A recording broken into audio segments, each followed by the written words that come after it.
I have two new additions to my library, and they are primarily focused as bedtime stories. So let's see what I've got first. This is Goodnight Ganesha. When I came across this book, I was really intrigued, especially with the title and the presentation.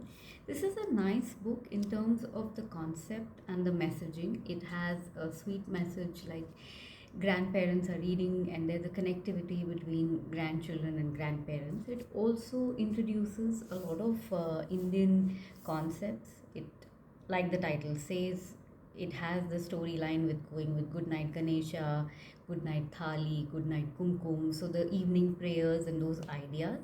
The illustration is artistically very beautiful, and it's quite a lot of Indian way of presentation. However, when it comes for toddlers and young children, the illustration is not probably appealing to them. I mean, I tried it with my 1 year old and with my 5 year old. I really was not able to keep them focused.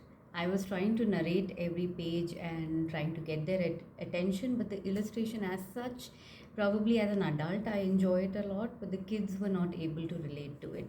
So, in terms of the idea and the concept, I like the book, but in terms of usability, I may not be able to use it much very often right now. Maybe once my kids get a little older and they enjoy this kind of illustration, I'll probably try it again. Right now, I'm a little disappointed that it wasn't up to the mark of what I was expecting it. The other book which I recently purchased is Goodnight India. I wanted a book which has some ideas of introducing different Indian states, and this series actually has a lot of books on important cities in India. So, as going forward, you could add them. This one was actually quite a pleasure to have. It has a bright, bold illustration, so even my 1 year old was quite keen and focused and looking at it. Very simple one, two lines. So, as a bedtime story for a 1 year old to a toddler and all, this is really nice. My 5 year old also enjoyed reading it, but he would have preferred more details. However, the concept per se is, I guess, not to add more details. Hence, I would not say maybe it should add, because this is in terms of just a quick bedtime story read.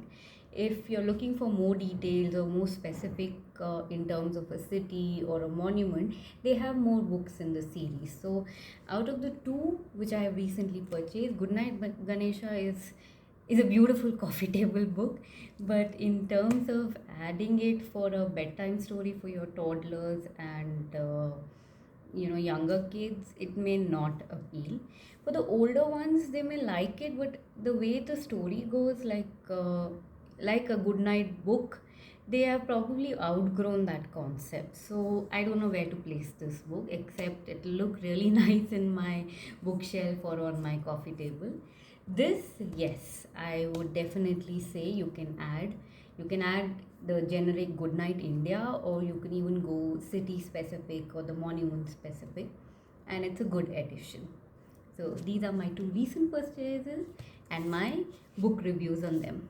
I hope you enjoyed it.